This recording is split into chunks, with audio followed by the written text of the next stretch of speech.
જો ભાવેશ, પરમ દિવસે હે ને પ્રોપર્ટીના ભાગ પાડે ને એટલે તમે હે ને પેલા કઈ બોલતા નહીં, ચૂપચાપ બેહી રહેજો. ચમ તમારા ભાઈઓના તમારા ભાભીઓના મનમાં શું ચાલે છે અને એમના મનમાં શું પાપ છે એ ખબર પડે. કારણ કે હું કહું ને કે તમારા ભાઈઓ ને તમારા ભાભીઓ આવા છે એટલે તમને તો પછી એવું લાગે કે મારા ભાઈઓ ને ભાભીઓને આવું બોલે હે રહી.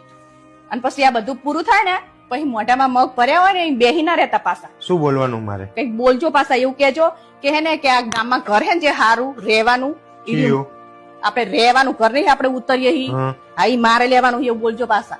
અને ખેતર્યું ને ઈ ટેંબા વાળું માંગજો પાછા. આપડે ચા ખેતી કરવા જવું, ટેંબા વાળું ગમે તે આવે, શું ફરક પડે એમાં? જો હે ને ઈ બીજા રે ને ખેતર એમાં નકરું પાણી ભરી રહે, આ એટલે નાનો નાનો કરીને બધું ભટકાડી દેશે તાણે.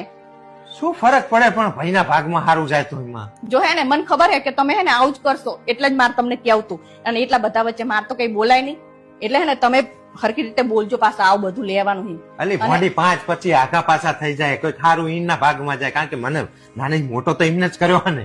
જો હે ને મને ખબર જ હતી તમે આવું કરો એટલે જ મેં તમને પહેલાથી કીધું હે. અને આ બધું પૂરું થઈ જાય ને એટલે હે ને મમ્મીને કોણ રાખશે એનું નક્કી કરવાનું. તમારે એવું કહેવાનું કે હું નહીં રાખું એવું. ચમ નાનો કરીને એવું કહેશે તું નાનો હોય લઈ જા મમ્મીને. હા પણ મમ્મી ખેતીમાં રાખવા હોય તો એમાં શું વાંધો પડે? ના હું નહીં રાખવાની. ઓલા શું કહેવાય 2-2 હજાર રૂપિયા થતા હોય ને મહિને તો આપણે 3,000 રૂપિયા આપી દેશું. પણ હું મમ્મી જો